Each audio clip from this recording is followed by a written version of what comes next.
cukup sekian. Selanjutnya akan dilanjutkan oleh teman saya, Mas David. Silakan, Mas David.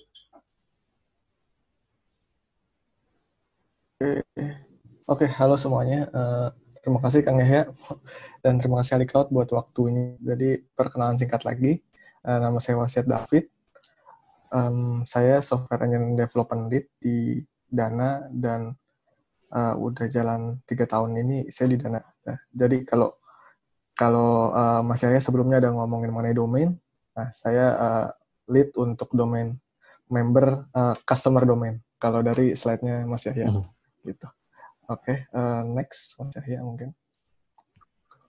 Oke, tadi Mas Yahya banyak ngomongin mengenai application, jadi pertama mengenai Dana itu apa, terus mengenai application Sofa framework kita seperti apa, terus database, microservice versus monolithic, gitu. Dan kalau untuk saya sendiri, saya akan lebih ngobrolin mengenai middleware yang kita pakai di Dana sendiri gitu. Nah, di Dana sendiri kita pakai middleware dari Alibaba Cloud itu, ini hanya beberapa sampel, tapi ada beberapa yang lain juga gitu dari apa yang saya sebutin di sini. Jadi yang pertama itu ada monitoring. Jadi monitoring kita pakai RMS, kemudian Memcached kita juga pakai dari Alibaba Cloud. Kemudian kita juga pakai OSS. OSS-nya ini sendiri itu maksudnya adalah simple storage system. Jadi semua file storage itu kita put di OSS, image, video, dan lain-lain. Kemudian untuk searching kita pakai Elasticsearch, dan kemudian kita juga pakai middleware dari Alibaba Cloud itu DMS untuk database management system. Jadi DMS ini kalau misalnya diibaratkan itu sebenarnya cuma dashboard aja. Jadi dashboard tapi richer dan normal dashboard gitu. Nanti saya akan bahas lebih lanjut untuk itu. Nah, terus kemudian juga ada configuration, ini lebih banyak dipakai oleh tim SRE kita. Kemudian ada SLB untuk load balancing kita, CDN untuk content delivery network, dan untuk database sendiri kita pakai Ocean Base yang akan saya coba jelasin juga lebih dalam. Nah, dari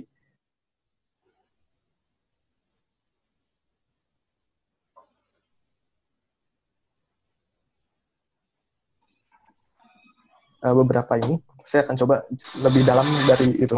Dari apa bisa next? Mas Yahya. Halo.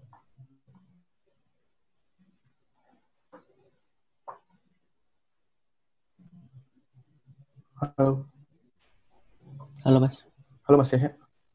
Halo. Ya. Halo. Oke. Oke, sorry. Kayaknya putus koneksi saya. Oke. Saya akan lanjut ke monitoring. Nah, jadi untuk monitoring sendiri, simpelnya seperti ini. Jadi kita ada ada ARMS kalau dari Alibaba Cloud nama monitoringnya. Jadi simpelnya itu sebenarnya kita provide log data. Log datanya itu ya standarnya biasanya ada dari ECS, server log, terus dari MQ, Memcached, database, kemudian tapi nggak terlepas, nggak cuma ini gitu. Jadi kita bisa define log lain dan kemudian itu kita set untuk dikonsum, di-pull oleh ARMS. Nah, ARMS sendiri udah mengencapsulate semua prosesnya, yaitu processing, analysis, time series, dan lain-lain.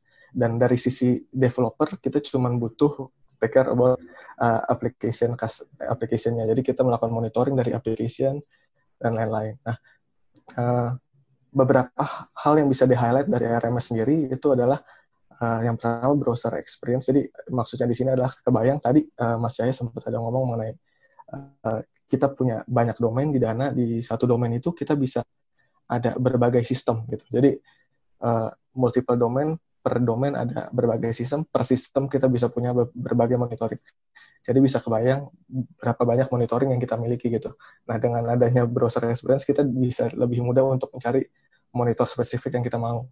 Nah, kemudian isi step-nya itu cukup mudah untuk kita bisa buat monitor. Kita cuma cukup untuk produk monitoring yang kita mau seperti apa, dan kita bisa langsung pilih log filenya apa, dan kita bisa langsung ke generate monitornya. Kemudian ada exception monitoring, yang dimaksud di sini adalah dari log file tadi kita bisa define yang mana adalah mendefinisikan suatu exception, dan kemudian dari exception tersebut kita akan berlanjut ke alert dan reporting, yang mana dari exception tersebut kita bisa set threshold-nya berapa.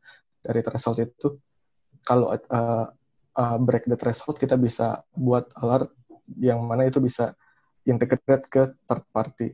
Maksudnya kayak ke SMS, email, chat perusahaan teman-teman, dan lain-lain. Nah, itu semua ada di dalam ARMS system ini. Gitu.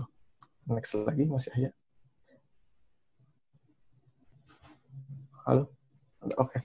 Nah, ini adalah contoh untuk monitoringnya sendiri. Jadi kita bisa pilih produk type-nya, itu ada banyak model, jadi kayak statistik atau modelnya KPI dan lain-lain. Dan di sebelah kanan adalah contoh simple dashboard-nya.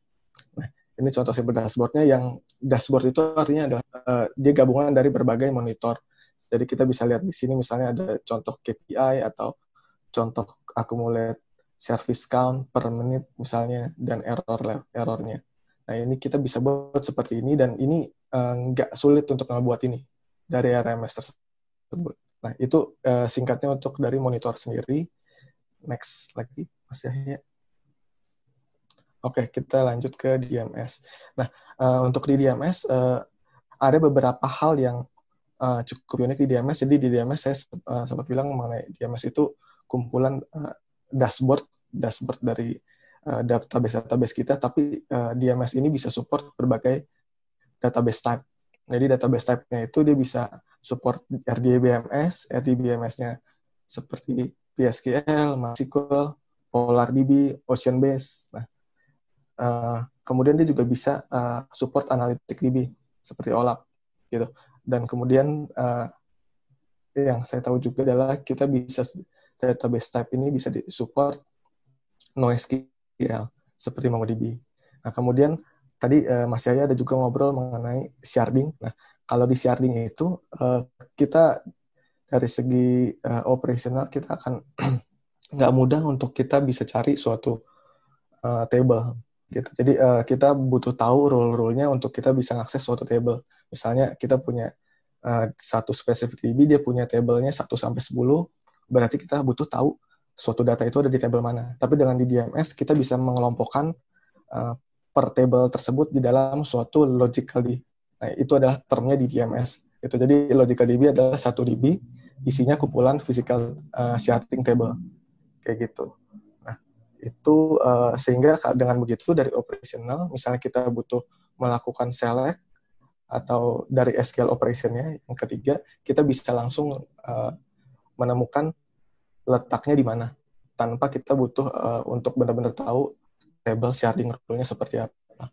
Kemudian dari aspek security, kita bisa membuat akses security-nya cukup dinamis, jadi untuk misalnya update atau kita untuk query, dan bahkan untuk akses ke suatu spesifik database, kita bisa buat approval mekanisme. Jadi dengan begitu jauh lebih safe, dan approval-nya sendiri kita bisa select cukup dynamic. Misalnya kita bisa bikin beberapa level of approval, misalnya ada 2 level, dan per level itu siapa aja approval-nya. Selain itu kita juga punya log audit-nya di DMS. Jadi semua proses di dalam SQL DMS kita bisa tahu siapa yang melakukannya, kayak gitu. Oke, itu next, Mas Yahya. Oke, ini adalah contoh dashboard-nya dari DMS sendiri. Boleh next lagi aja, Mas Yahya. Oke, nah ini adalah contoh untuk misalnya kita melakukan data change. Again, kalau misalnya data change itu kita bisa buat dia ada mekanisme approval or not. Kalau misalnya nggak ada mekanisme approval, kita bisa langsung dari SQL command view-nya, misalnya kita bisa search di DB-nya, dan kemudian di situ ada SQL command view. Tapi kalau misalnya nggak ada, kalau misalnya itu butuh approval, kita butuh melakukan lewat step-step seperti ini, misalnya data change, kemudian kita pilih database-nya apa, kita buat statement-nya seperti apa, kemudian kita submit. Nah, begitu pula dia mensupport untuk table sync. Misalnya teman-teman melakukan development, biasanya ada beberapa environment. Nah, dari environment pertama ke environment kedua, kita cuma butuh untuk synchronize skemanya. Kita nggak butuh buat table-nya dari awal, sehingga itu bisa mengurangi human error. gitu. Itu untuk DMS. Next lagi, Mas Yahya. Oke, kita lanjut ke Memcached. Next. Oke, dari Memcached sendiri, ini adalah contoh flow gimana kita melakukan caching mechanism di salah satu sistem kita. Nah, jadi kalau dari Memcached structure-nya sendiri, itu ini adalah Memcached structure yang ada di Alibaba Cloud. Jadi kita ada proxy servernya, kita ada partitionnya, master slave, dan kemudian kita ada IP configuration-nya, gitu. Yang juga dibagi dari master slave. Nah, tapi saya akan coba lebih deep ke gimana flow kita memakai Memcached. Jadi kita memakai Memcached ini untuk provide scalability yang lebih tinggi untuk sistem kita gitu. Jadi setiap ada data masuk atau query, kita akan coba untuk touch lewat case-nya langsung. Jadi misalnya kita melakukan that's why misalnya kita melakukan update ke suatu data, kita pasti akan melakukan update ke database dan kemudian kita update ke case-nya. Jadi flow-nya adalah kita akan masuk ke flow right end, yaitu transactional flow, kita update ke database, dan kemudian kita pakai data synchronization, yang mana itu memakai message queue, kita publish event, dan akan di-listen dari read and komponen kita, yaitu data chain subscriber. Data chain subscriber ini akan yang bertugas untuk mengupdate case-nya kita. Nah, jadi sebisa mungkin dari app dan dari upper system kita nggak akan menyentuh ke table Ocean Base kita. Gitu. Jadi dengan begitu kita bisa achieve performance yang lebih baik untuk ini, gitu. Tapi dan juga kenapa kita pakai Memcached? Nah, kenapa nggak pakai case-case lain? Karena Memcached memang misalnya NoSQL lain seperti Redis, tapi itu karena Memcached ini memang dia punya memori manajemen yang jauh lebih baik daripada Redis gitu, karena dia punya memori manajemen yang berbeda flow-nya gitu. Mungkin nanti kita bisa discuss lebih lanjut mengenai hal itu di Q&A. Nah, lanjut Kang Yahya. Oke, Elasticsearch sendiri. Nah, untuk Elasticsearch kita ini flow-nya. Nah, jadi